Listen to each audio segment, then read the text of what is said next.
Hi అండి. Hello. నేనైతే సప్త శనివారాల వ్రతం అయితే చేసుకున్నాను. ఈరోజు అయితే 6వ రోజు పూర్తయింది. మిగతా 5 వారాలైతే నేను చాలా బాధపడుతూనే వచ్చాను. చిన్న చిన్న ప్రాబ్లమ్స్ వల్ల దేవుడిని అయితే ఒకటే కోరుకునేది, దేవుడా నేను ఏదైనా తప్పు చేస్తే నన్ను క్షమించని కోరుకున్నాను. కానీ 6వ వారం అయితే అసలుకి మీరు చూడొచ్చు, 7 దీపాలు పెడతాం కదా దేవునికి.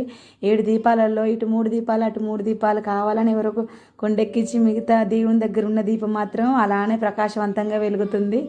అన్నిట్లోనూ సమానంగా నెయ్యి పోసాను, కానీ ఇటు 3 అటు 3 కొండెక్కి మధ్యలో మాత్రం అలానే ఒక గంట అర్ధగంట వరకు అలానే వెలిగింది.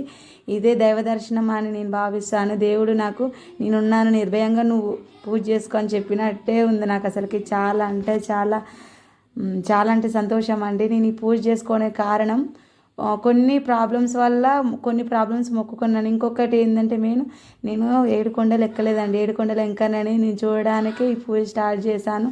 ఆ దేవుడు నాకు ఆ దర్శనాన్ని ఇవ్వాలని మనస్ఫూర్తిగా కోరుకుంటున్నాను. అసలుకి ఎవరో కావాలని అలా కొండెక్కించి నేను ఒకటే మధ్యలో దీపం అనేది వెలగడం, అది దైవ దర్శనంగానే నేను భావిస్తున్నాను. ఈ జన్మకి ఇంత భాగ్యం అసలుకి నాకు చాలా అండి. ఇంకా నేను ఫస్టే చూసేసిన, నేను 7 కొండలు 7 కొండలు ఎక్కాలని మనస్ఫూర్తిగా కోరుకొని ఈ పూజ స్టార్ట్ చేశాను.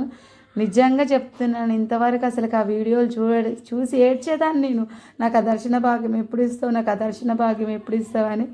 కానీ నాకు ఇప్పుడు ఫస్టే వచ్చేసింది. మీరు చూడొచ్చు ఆ వీడియోలు చూస్తున్నట్టు. ఓం నమో వెంకటేశాయ.